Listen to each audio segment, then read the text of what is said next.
Hello friends, good evening and welcome to the success Kendra. Friends देखिए, आज इस session में हम लोग बीपीएससी टीआरई 3.0 यानी कि बीपीएससी टीचर 3.0 जो वैकेंसी 2024 में आई हुई है, और साथ ही साथ बीपीएससी टीआरई 4.0 के लिए फ्रेंड्स बिहार स्पेशल के जितने भी इम्पोर्टेंट क्वेश्चंस हैं उन सभी क्वेश्चन को आज हम लोग एक ही सेशन में डिस्कस कर लेंगे। देखिए, ये सारे के सारे प्रश्न काफ़ी इम्पोर्टेंट है और कहीं ना कहीं जो है ये बीपीएससी के द्वारा ऑलरेडी पूछे जा चुके हैं। तो एक बार इनको देख लीजिएगा, निश्चित रूप से यहाँ से प्रश्न जो है आपके एग्ज़ाम में देखने को मिलेंगे। फ्रेंड्स, अगर आप चैनल पर पहली बार विजिट कर रहे हैं और आप बीपीएससी टीआरई की बेहतरीन तरीके से तैयारी करना चाहते हैं तो चैनल को सब्सक्राइब कर लीजिए, और जो बगल में बेल आइकन है, घंटी का निशान है, उसको भी ज़रूर दबा लीजिएगा, ताकि जब भी बीपीएससी टीआरई 3.0 और बीपीएससी टीआरई 4.0 से संबंधित कोई भी इम्पोर्टेंट वीडियो अपलोड किया जाए तो उसका नोटिफिकेशन सबसे पहले आपके पास पहुंच जाए।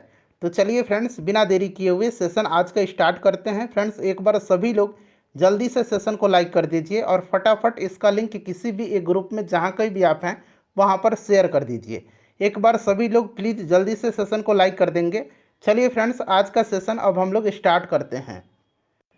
तो फ्रेंड्स, जैसे मैंने आपको बताया है कि आज इस सेशन में हम लोग बीपीएससी टीआरई 3.0 यानी कि बीपीएससी टीचर 3.0 जो वैकेंसी 2024 में आई हुई है, जिसका फिर से री एग्ज़ाम लिया जाएगा, और साथ ही साथ बीपीएससी टीआरई 4.0 के लिए बिहार स्पेशल के महत्वपूर्ण क्वेश्चंस को इस सेशन में हम डिस्कस करने वाले हैं। और ये सारे के सारे प्रश्न जो है काफ़ी इंपॉर्टेंट हैं और ऑलरेडी बीपीएससी के द्वारा प्रीवियस ईयर में पूछे जा चुके हैं। इसीलिए सेशन को ध्यानपूर्वक पूरा अटेंड करिएगा। एक बार सभी लोग जल्दी से सेशन को फ्रेंड्स लाइक कर दीजिए। चलिए, यहाँ पर आप देख सकते हैं फ्रेंड्स, यह प्रश्न जो है बीपीएससी टीआरई 3.0 2024 में इसी साल पूछा गया है। प्रश्न है कि राष्ट्रीय जनता दल की स्थापना किस वर्ष हुई थी। आंसर सबको कमेंट करना है, आंसर सभी लोग कमेंट करते चलिएगा, और जो भी मैं एक्सप्लेन करूँगा उसको भी ध्यानपूर्वक जरूर सुनिएगा। इससे क्या होगा कि एक प्रश्न के साथ साथ आपके 2 से 3 प्रश्न जो हैं कवर होते चलेंगे। अब यहाँ पर ध्यान दीजिएगा, राष्ट्रीय जनता दल की स्थापना जो है यह कब हुई थी, तो 1997 में इसकी स्थापना हुई थी। अच्छा, जनता दल यूनाइटेड का स्थापना अगर आपसे पूछा जाए, जनता दल यूनाइटेड का गठन, तो ये वर्ष 2003 में हुआ था। इसे भी आप साथ साथ ध्यान रखिएगा। अच्छा, अगर आपसे पूछा जाए कि वर्तमान में भारत में कितने राष्ट्रीय पार्टियां हैं, राष्ट्रीय पार्टियां कितनी हैं, तो ये 6 राष्ट्रीय पार्टियां हैं। कौन कौन सी हैं, तो देखिए, आम आदमी पार्टी को राष्ट्रीय पार्टी का दर्जा दिया गया है, तो एक आम आदमी पार्टी हो गया, दूसरा भारतीय जनता पार्टी हो गया, तीसरा भारतीय राष्ट्रीय कांग्रेस हो गया, चौथा बहुजन समाज पार्टी हो गया, पांचवा भारतीय कम्युनिस्ट पार्टी मार्क्सवादी हो गया, उसके बाद छठा नेशनल पीपुल्स पार्टी हो गया। तो ये सारे के सारे पॉइंट्स आप फ्रेंड्स ध्यान रखिएगा। चलिए, अगला प्रश्न करेंगे। नेक्स्ट क्वेश्चन हमारा कि किस वर्ष बाबू कुंवर सिंह का देहांत हुआ।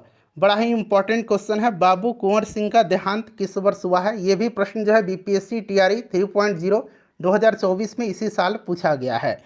देखिए, इन्होंने जो है बिहार में 1857 की क्रांति का नेतृत्व प्रदान किया था। ये प्रश्न तो ऑलरेडी बीपीएससी पूछता ही पूछता है और कई बार पूछ भी चुका है। और देखिए फ्रेंड्स, जो बाबू कुंवर सिंह हैं, इनका जन्म अगर पूछा जाए तो 1777 में, याद रखिएगा, और इनका देहांत जो हुआ था, इनका देहांत 1858 में हुआ था। तो यहाँ पर देखिए 1858 करेक्ट आंसर हो जाएगा।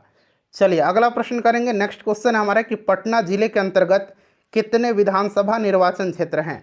पटना जिले के अंतर्गत कितने विधानसभा निर्वाचन क्षेत्र हैं, बताइए, राइट आंसर इसका क्या होगा। ये भी प्रश्न बीपीएससी टीआरई 3.0 में पूछा गया है। तो देखिए, पटना जिले के अंतर्गत जो है फ्रेंड्स 2 संसदीय क्षेत्र हैं। कितने, 2 संसदीय क्षेत्र हैं और 14 विधानसभा क्षेत्र हैं। 14 यहाँ पर राइट आंसर हो जाएगा। 14 विधानसभा क्षेत्र हैं और 2 संसदीय क्षेत्र है। तो आप इसे भी साथ साथ ध्यान रखेंगे। चलिए फ्रेंड्स, अगला प्रश्न करेंगे, और एक बार सभी लोग जल्दी से सेशन को लाइक कर देंगे। और इसी प्रकार से मैंने जो है बीपीएससी टीआरई में जितने भी मॉडर्न हिस्ट्री के प्रश्न पूछे गए हैं टीआरई 1, 2 और 3 में, उनको मैंने आपको कवर कराया हुआ है। ढेर सारे वीडियोज़ हमने कवर कराए हुए हैं। अगर आपने उनको नहीं देखा है तो देखिए, लिंक आपको डिस्क्रिप्शन बॉक्स में मिल जाएंगे। देखिए, नेक्स्ट क्वेश्चन है कि मुजफ्फरपुर बम कांड में किसको फांसी की सज़ा दी गई थी। मुजफ्फरपुर बम कांड बड़ा ही इंपॉर्टेंट क्वेश्चन है, बताइए राइट आंसर क्या होगा।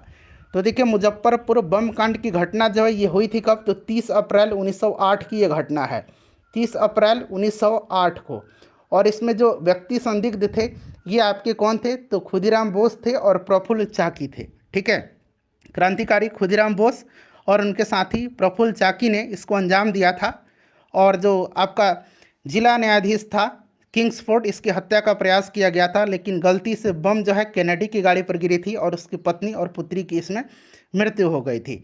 इसके बाद क्या हुआ था कि प्रफुल्ल चाकी ने आत्महत्या कर लिया।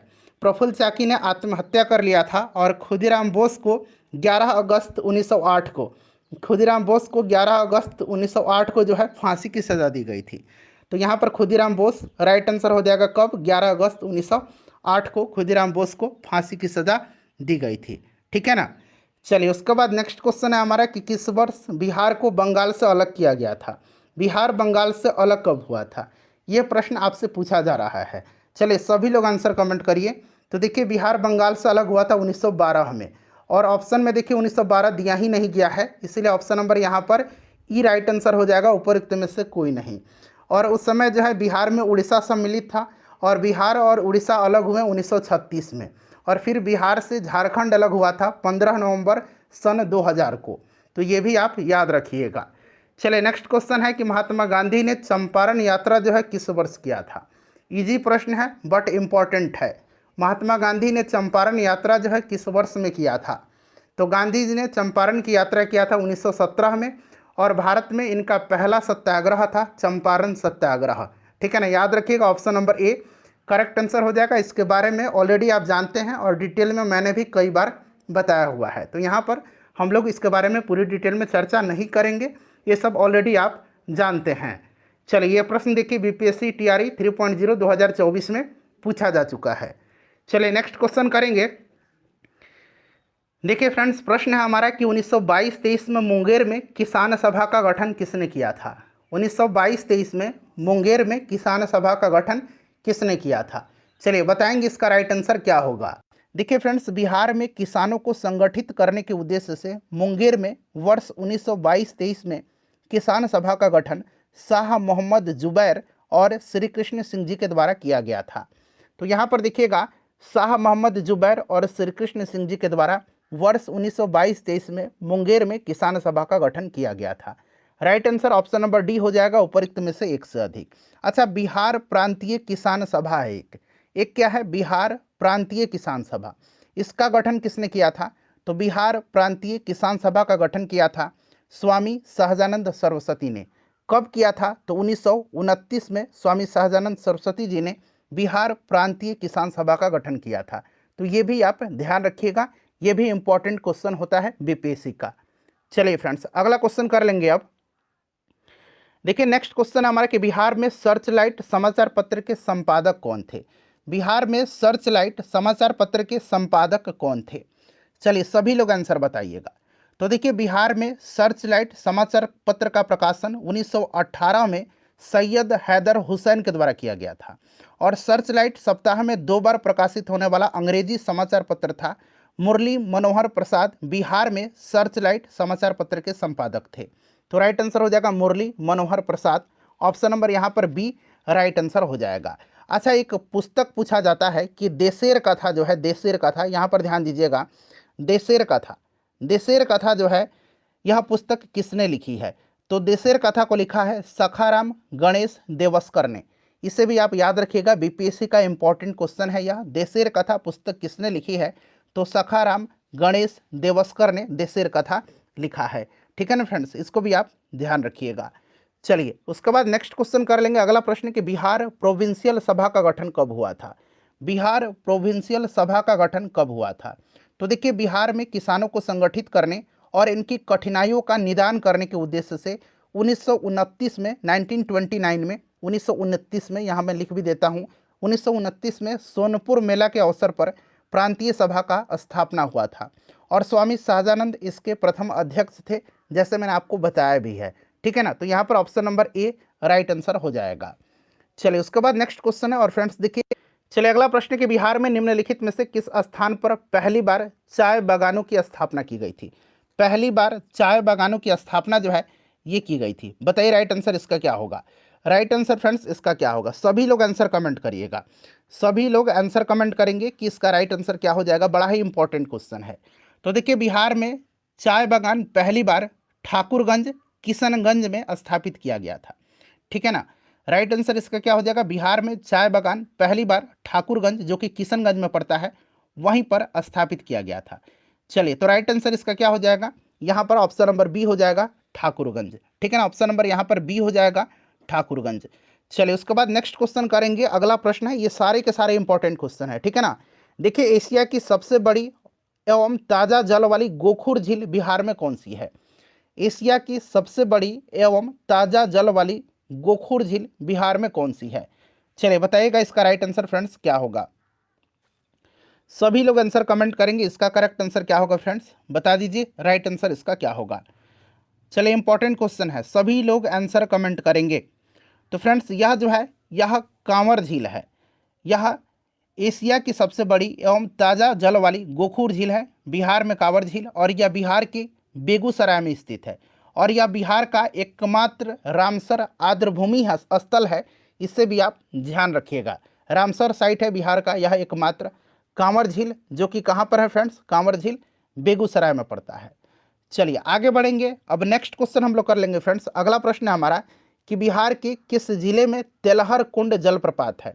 बिहार के किस जिले में तेलहर कुंड जलप्रपात है? चलिए बताइएगा, बिहार के किस जिले में तेलहर कुंड जलप्रपात है?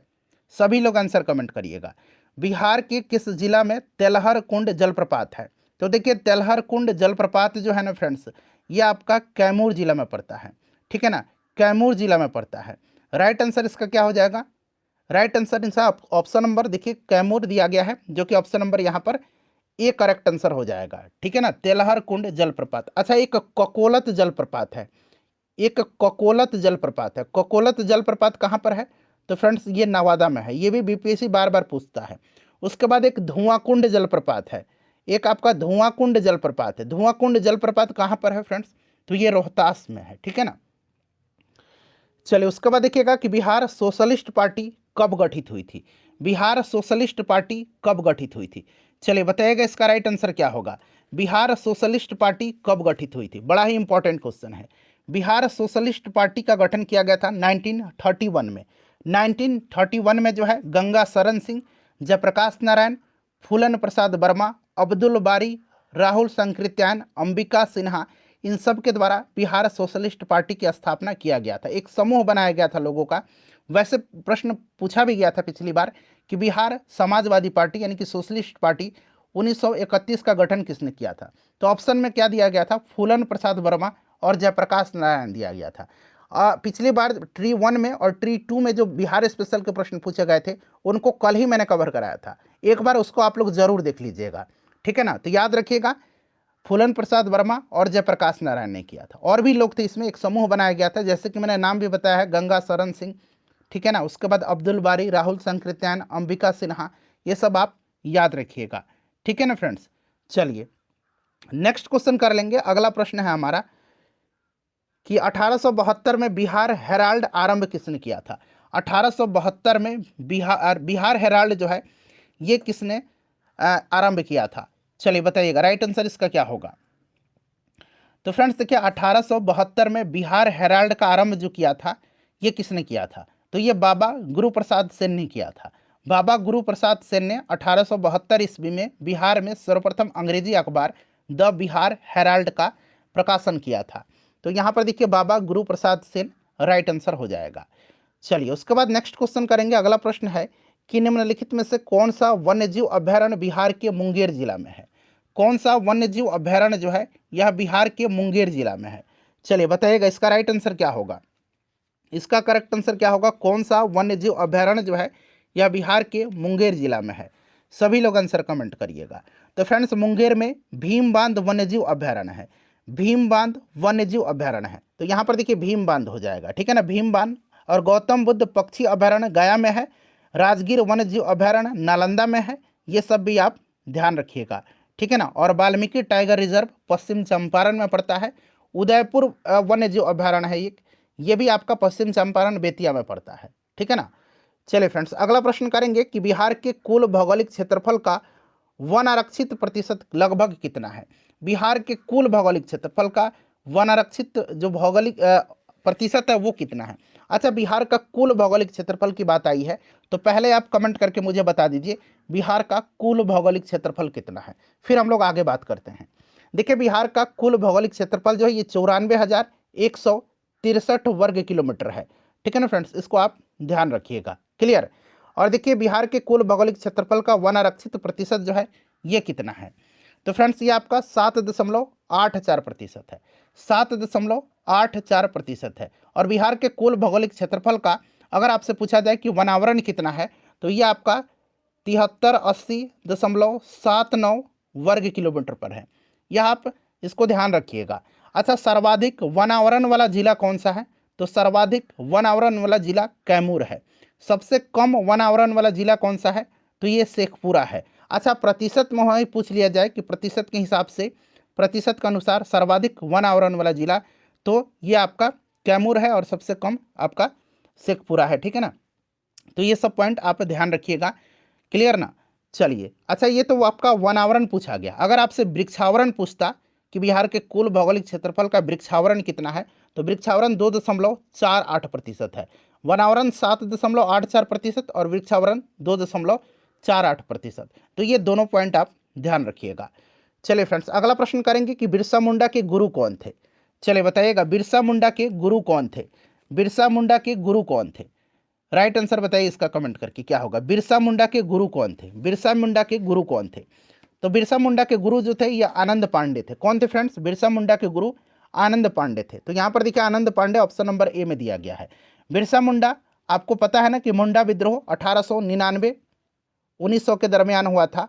मुंडा विद्रोह, इसी के ये नायक थे और मुंडा विद्रोह को उलगुलान विद्रोह के नाम से भी जाना जाता है। बिरसा मुंडा का जन्म 1875 में हुआ था, 1875 में। इसे भी आप जरूर ध्यान रखिएगा। ठीक है ना फ्रेंड्स, चलिए आगे बढ़ेंगे, नेक्स्ट क्वेश्चन कर लेंगे। एक बार सभी लोग प्लीज सेशन को फ्रेंड्स लाइक कर दीजिए। चलिए नेक्स्ट क्वेश्चन है, बिहार छात्र सम्मेलन का 16वां अधिवेशन कहाँ हुआ था? बड़ा ही इंपॉर्टेंट क्वेश्चन है। बिहारी छात्र सम्मेलन का 16वां अधिवेशन जो है ये कहाँ पर हुआ था? सभी लोग आंसर कमेंट करिएगा। तो देखिए, बिहारी छात्र सम्मेलन का 16वां अधिवेशन जो हुआ था ये कहाँ पर हुआ था फ्रेंड्स? तो ये हजारीबाग में हुआ था। हजारीबाग में हुआ था। ठीक है ना, 1921 में हुआ था। बिहारी छात्र सम्मेलन यानी कि बिहारी स्टूडेंट कॉन्फ्रेंस का 16वां अधिवेशन 1921 में, 1921 में ये आपका हजारीबाग में हुआ था। और इस अधिवेशन की अध्यक्षता सरला देवी ने किया था। किसने किया था? सरला देवी ने किया था। सरला देवी ने किया था इसकी अध्यक्षता। तो ये भी आप साथ साथ ध्यान रखिएगा। चलिए अब अगला प्रश्न कर लेंगे। नेक्स्ट क्वेश्चन है हमारा कि बाबा ठाकुरदास ने पटना में किस समिति की स्थापना किया था? बाबा ठाकुरदास ने पटना में किस समिति की स्थापना किया था? चलिए सभी लोग आंसर कमेंट करिएगा, फटाफट आंसर कमेंट करिएगा। बाबा ठाकुरदास ने पटना में किस समिति की स्थापना किया था? तो 1906-7 में, 1967 में। ठीक है ना, यहाँ मैं लिख देता हूँ 1906-7 में।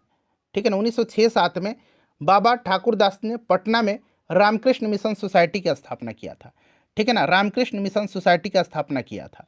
तो इसको भी आप ध्यान रखिएगा। तो यहाँ पर राइट आंसर आपका ऑप्शन नंबर सी हो जाएगा, रामकृष्ण मिशन सोसाइटी। क्लियर ना फ्रेंड्स? तो इसे भी आप ध्यान रखिएगा। चलिए अब अगला प्रश्न कर लेंगे। नेक्स्ट क्वेश्चन है हमारा कि बिहार का कौन सा शहर 5 पहाड़ियों से घिरा हुआ है? यहाँ घिरा बना लीजिएगा, 5 पहाड़ियों से घिरा हुआ है। बताइए बिहार का कौन सा शहर 5 पहाड़ियों से घिरा हुआ है?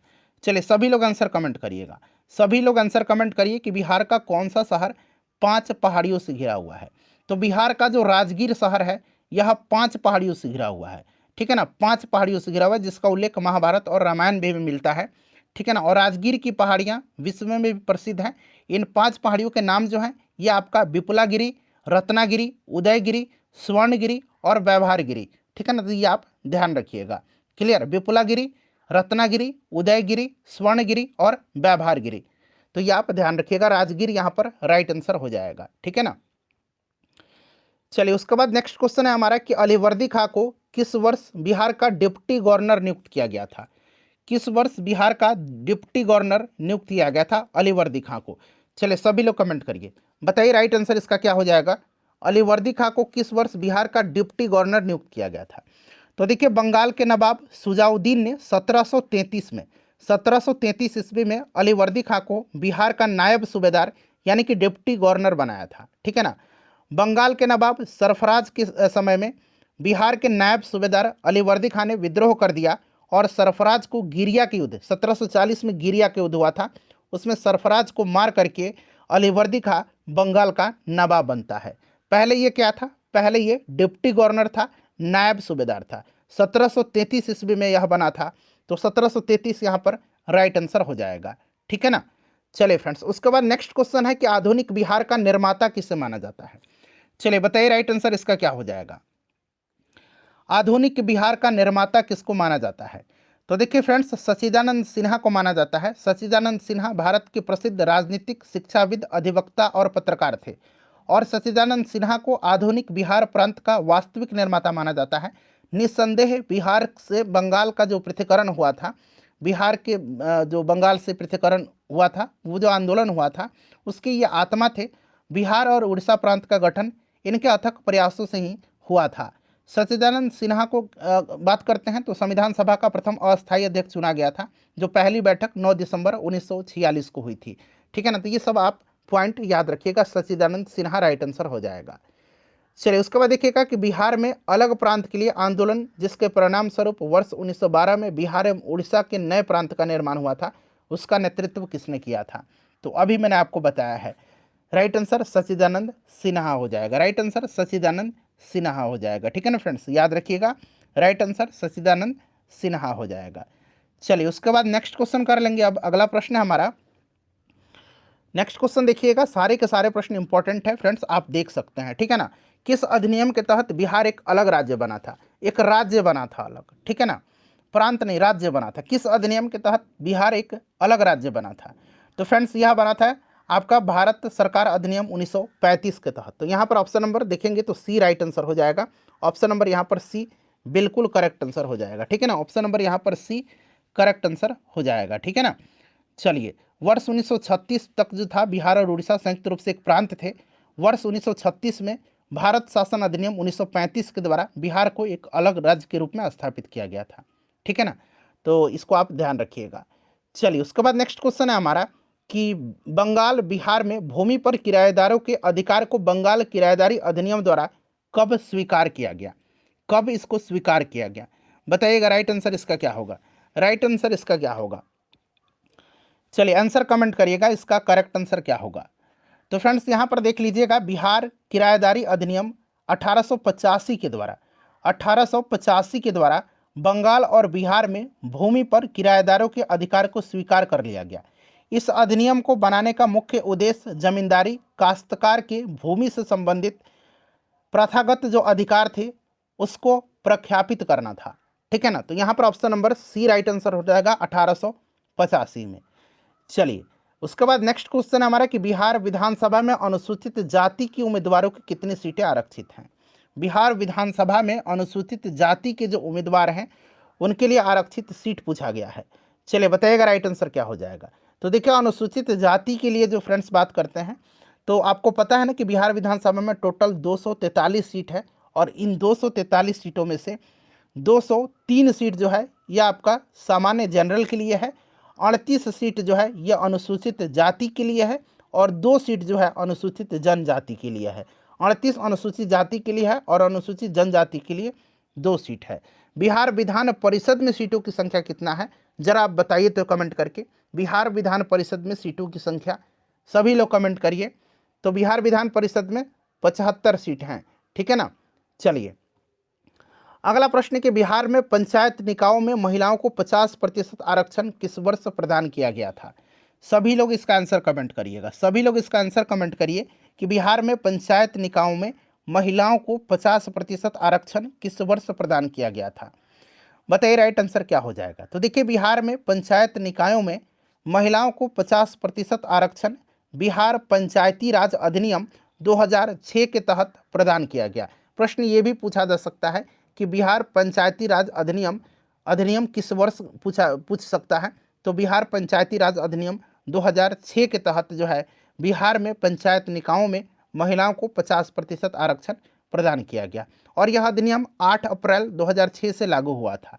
यह अधिनियम कब से लागू हुआ था? तो 8 अप्रैल 2006 से लागू हुआ था। तो ये भी आप साथ साथ ध्यान रखिएगा, ठीक है ना। चलिए देखिए फ्रेंड्स, अगला प्रश्न है कि किसने दुखी, दुखी आत्मा, दुखी हृदय जैसे छद्म नामों के तहत लिख करके चंपारण के किसानों की दुर्दशा पर प्रकाश डाला था? किसने दुखी, दुखी आत्मा, दुखी हृदय जैसे छद्म नामों के तहत लिख करके चंपारण की किसानों की दुर्दशा पर प्रकाश डाला था? चलिए बताएंगे इसका राइट आंसर क्या होगा। करेक्ट आंसर इसका कमेंट करिए। इसका राइट आंसर क्या होगा? सभी लोग आंसर कमेंट करिए। तो फ्रेंड्स देखिए, पीर मोहम्मद मुनीस थे, जिन्होंने दुखी, दुखी आत्मा, दुखी हृदय जैसे छद्म नामों से अपनी पुस्तक चंपारण की दुर्दशा लिख करके चंपारण के किसानों की दुर्दशा पर प्रकाश डाला। ठीक है ना फ्रेंड्स, तो ये सब आप ध्यान रखिएगा। चलिए, तो राइट आंसर यहाँ पर पीर मोहम्मद मुनीस हो जाएगा, ठीक है ना। और इनकी कुछ अन्य पुस्तकें भी हैं, जैसे कि चंपारण में अत्याचार, चंपारण में महात्मा गांधी, ठीक है ना। तो ये आप जरूर ध्यान रखिएगा। चलिए उसके बाद देखिएगा कि भागलपुर में नमक सत्याग्रह का नेतृत्व किसने किया था? भागलपुर में नमक सत्याग्रह। अच्छा, नमक सत्याग्रह के हम बारे में बात करते हैं फ्रेंड्स। तो नमक सत्याग्रह के बारे में कल भी मैंने आपको पूरे डिटेल में बताया हुआ था, नमक सत्याग्रह के बारे में, ठीक है ना। बिहार में नमक सत्याग्रह सर्वप्रथम प्रारंभ हुआ था कहाँ पर? तो चंपारण और सारण क्षेत्र में, ठीक है ना। इस चीज़ को आप ध्यान रखिएगा।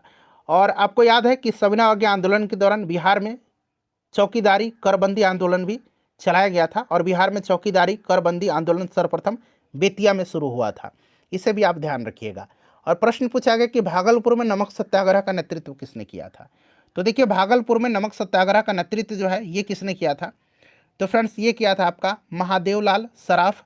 उसके बाद बात करते हैं दीप नारायण सिंह, रामेश्वर नारायण अग्रवाल, कैलाश बिहारी लाल, इन सब ने किया था, ठीक है ना। तो देखिए यहाँ पर महादेवलाल सराफ, दीप नारायण सिंह, कैलाश बिहारी लाल, तो एक से अधिक राइट आंसर हो जाएगा। बीपीएससी किस तरह से प्रश्न पूछता है, तो ये सब नाम नहीं देगा, सिर्फ पूछता है महादेवलाल सराफ। तो अन्य नाम भी मैंने रखा हुआ है ताकि कन्फ्यूजन आपका दूर हो जाए, ठीक है ना। तो इस चीज़ को आप ध्यान रखिएगा। चलिए नेक्स्ट क्वेश्चन कर लेंगे कि सन 1939 में बिहार में अंबारी सत्याग्रह का नेतृत्व किसने किया था? बिहार में अंबारी सत्याग्रह का नेतृत्व किसने किया था? चलिए बताइएगा राइट आंसर क्या हो जाएगा। अंबारी सत्याग्रह का नेतृत्व किसने किया था? बताइए, 1939 में बिहार में अंबारी सत्याग्रह का नेतृत्व किसने किया था? तो 1939 अंबारी सत्याग्रह याद रखिएगा, और इसका नेतृत्व जो है राहुल सांकृत्यायन ने किया था। किसने किया था फ्रेंड्स? राहुल सांकृत्यायन ने किया था। चलिए उसके बाद अगला प्रश्न करेंगे कि बिहार के किस जिले में साक्षरता दर सबसे अधिक है? बिहार के किस जिले में साक्षरता दर जो है ये सबसे ज़्यादा है? चलिए कमेंट करिएगा, सभी लोग आंसर कमेंट करते चलिए। आंसर कमेंट करने से क्या होगा कि आपका रिवीजन होगा, ठीक है ना। तो इस चीज़ को आप ध्यान रखिएगा। चलिए बताइए राइट आंसर क्या हो जाएगा, बताइए।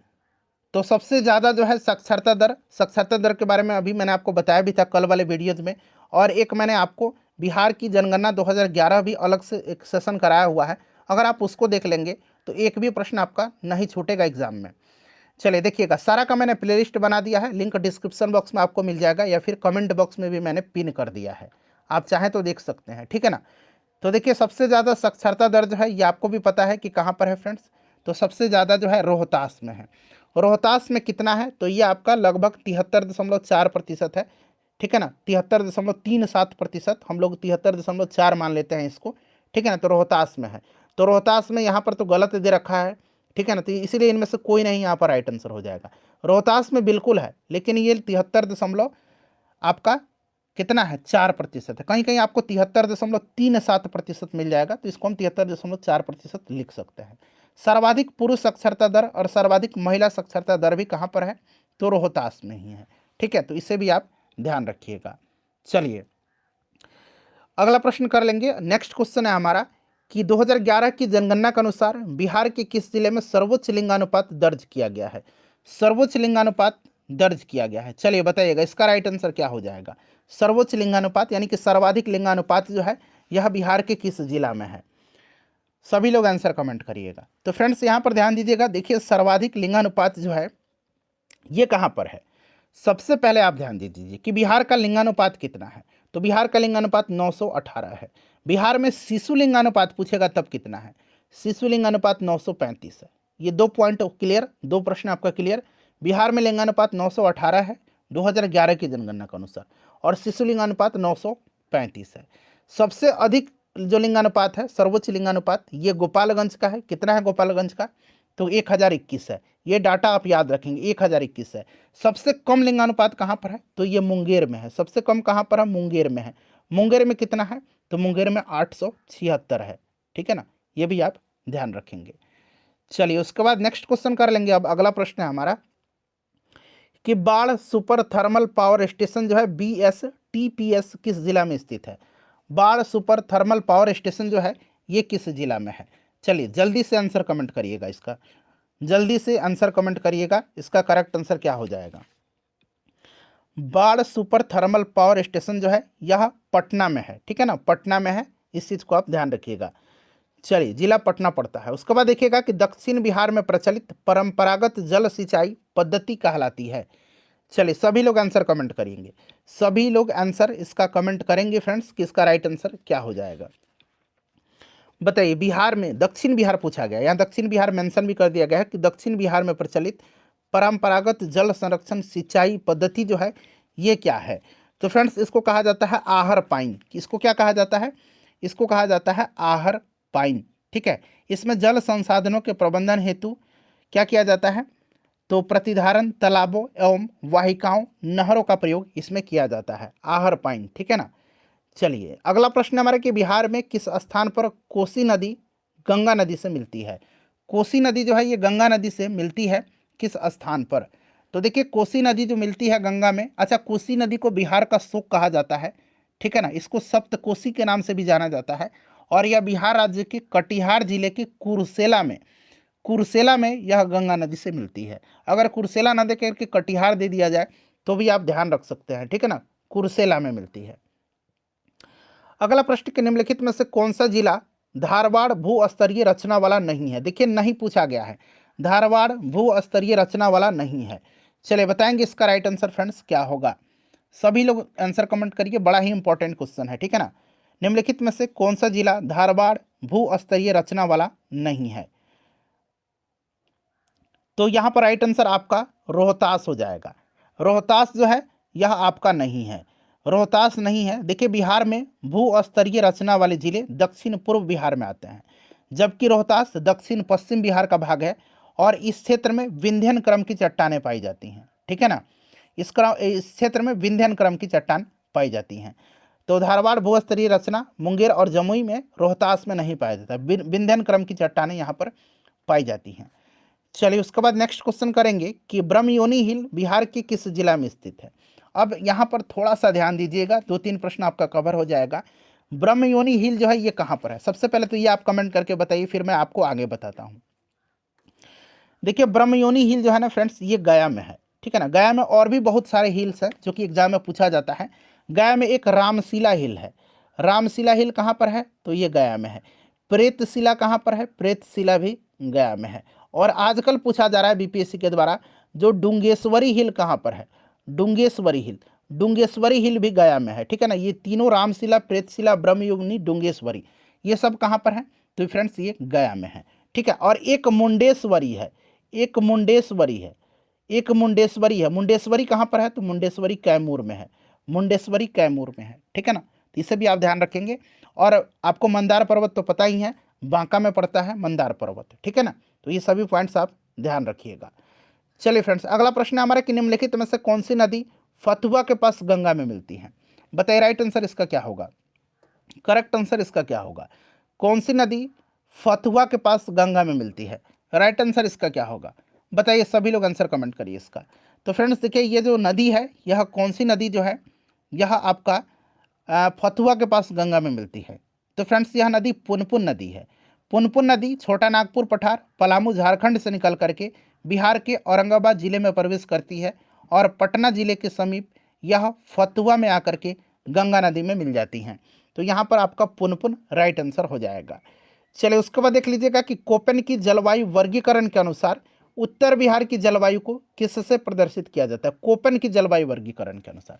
देखिए कोपेन की जलवायु वर्गीकरण की बात करते हैं तो कोपेन की जलवायु वर्गीकरण के अनुसार जो है उत्तरी बिहार जो है यानी उत्तर बिहार की जलवायु किससे प्रदर्शित की जाती है? चलिए पहले इसका आंसर कमेंट करिए, फिर मैं आपको दक्षिण बिहार के बारे में भी बताता हूँ। चलिए राइट आंसर इसका क्या होगा? तो देखिए फ्रेंड्स, देखिए इसका राइट आंसर जो होगा ये आपका CWG हो जाएगा। कोपेन की जलवायु वर्गीकरण के अनुसार जो है आपका उत्तर बिहार की जलवायु को प्रदर्शित किससे किया जाता है?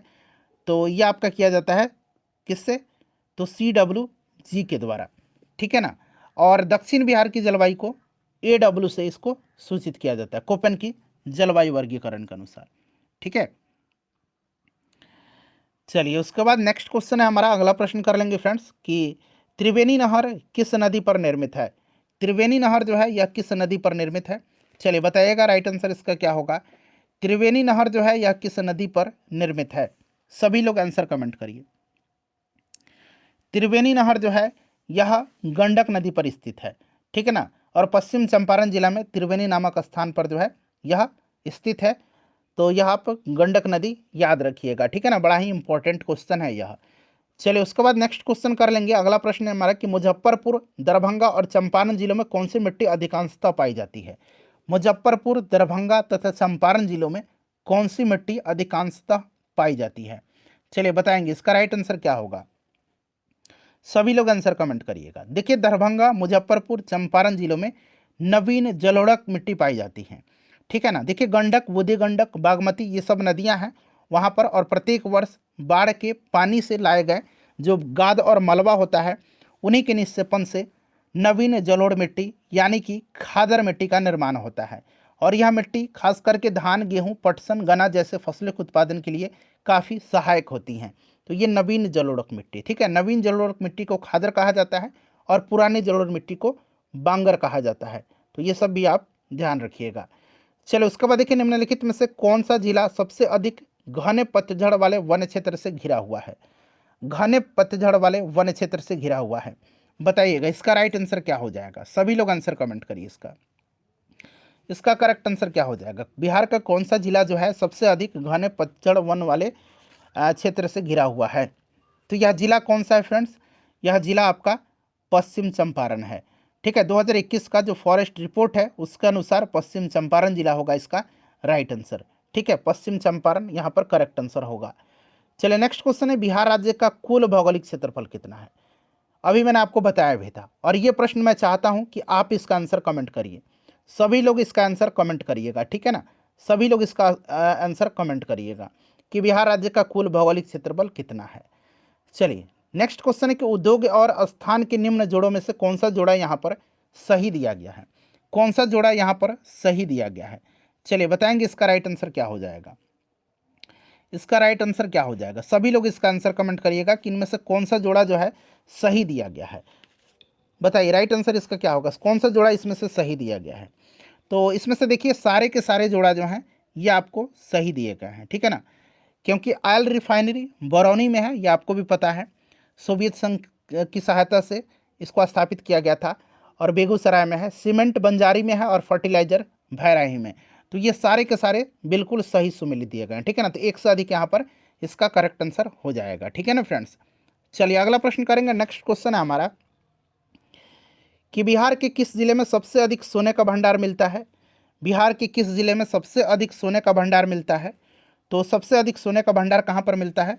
चलिए सभी लोग आंसर कमेंट करिएगा कि बिहार के किस जिला में सबसे अधिक सोने का भंडार मिलता है। फटाफट आंसर कमेंट करिए, सभी लोग आंसर कमेंट करिए। तो फ्रेंड्स ये आपको पता है ना कि जमुई में, तो यहाँ पर जमुई राइट आंसर हो जाएगा। चलिए उसके बाद देखिएगा कि किस आंदोलन के दौरान, अच्छा जमुई में मैं एक इंपॉर्टेंट पॉइंट बताता हूँ। जमुई में नागी और नकटी पक्षी विहार है। नागी नकटी पक्षी विहार पूछेगा कहाँ पर है? नागी ये 9 है, नागी नकटी पक्षी विहार, नकटी पक्षी विहार कहाँ पर है? नागी नकटी पक्षी विहार, तो जमुई में है। इसे भी आप ध्यान रखिएगा, ठीक है ना। किस आंदोलन के दौरान बिहार के मुजफ्फरपुर जिला में मैजिक लालटेन का लेक्चर आयोजित किया गया था?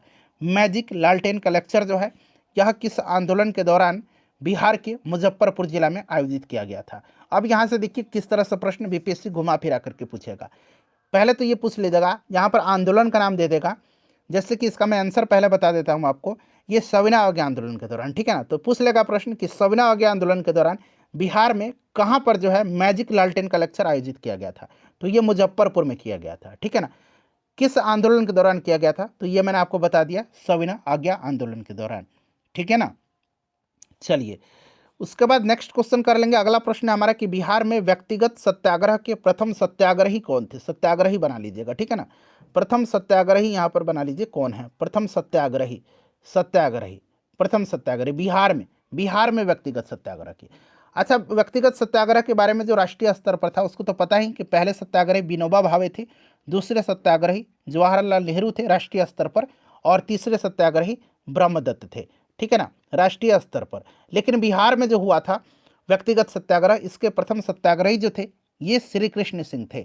श्री कृष्ण सिंह राइट आंसर हो जाएगा। दूसरे सत्याग्रही अनुग्रह नारायण सिंह थे, दूसरे सत्याग्रही। ठीक है ना। चलिए, और गांधी जी से प्रभावित होकर के ताना भगत के अनुयायियों ने भी इसमें भाग लिया था, इस सत्याग्रह में भाग लिया था ताना भगत के अनुयायियों ने, ये भी आप ध्यान रखिएगा। और बिहार में व्यक्तिगत सत्याग्रह शुरू हुआ था कब? तो 28 नवंबर 1940 को, 28 नवंबर 1940 को। आगे प्रश्न आपको मिलेगा भी, बिहार में व्यक्तिगत सत्याग्रह कब शुरू हुआ था? चलिए बताइएगा, सभी लोग आंसर कमेंट कर दीजिए, मैंने अभी बताया है। तो 28 नवंबर 1940 को।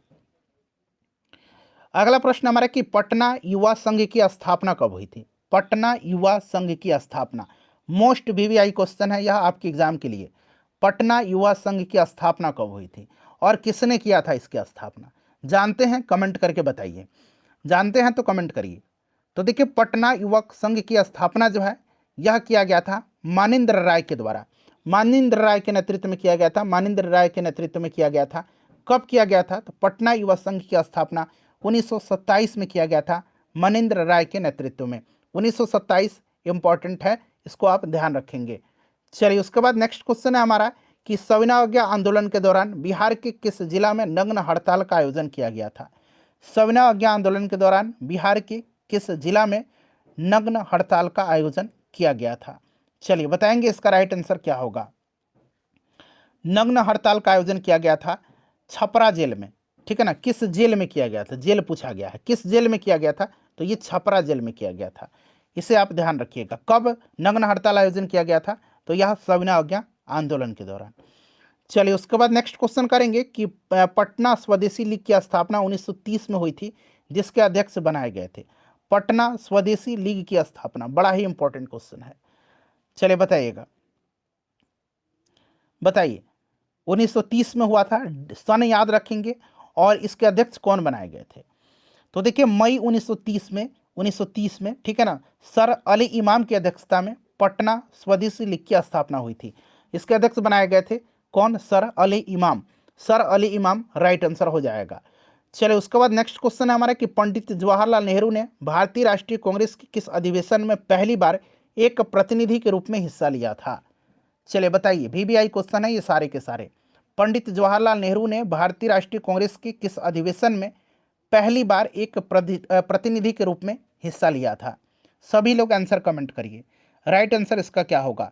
बड़ा ही इंपॉर्टेंट क्वेश्चन है।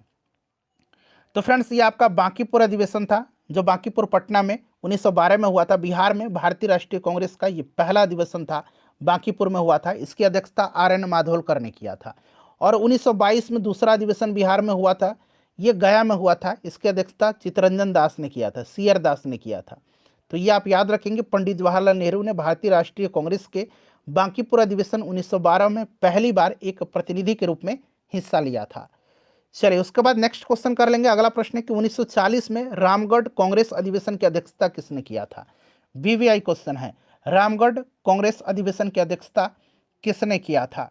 सभी लोग आंसर कमेंट करिए, सभी लोग इसका आंसर कमेंट करिएगा, इसका राइट आंसर क्या होगा? तो इसकी अध्यक्षता किया था अबुल कलाम आज़ाद ने, मौलाना अबुल कलाम आज़ाद ने किया था, ध्यान रखिएगा। ठीक है ना।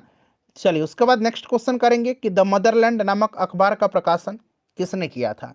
द मदरलैंड नामक अखबार का प्रकाशन जो है किसने किया था? सभी लोग आंसर कमेंट करिए, बता दीजिए इसका राइट आंसर क्या होगा।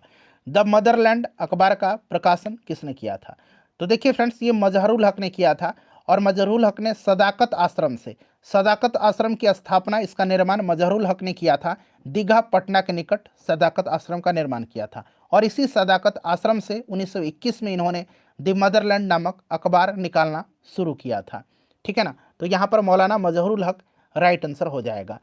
तो फ्रेंड्स ये सारे के सारे जो इंपॉर्टेंट प्रश्न आप देख सकते हैं आपके एग्जाम में बन सकते हैं, उनको मैंने कवर करा दिया है। सेशन पसंद आया है तो एक बार लाइक कर दीजिए और ज़्यादा से ज़्यादा फ्रेंड्स इसको शेयर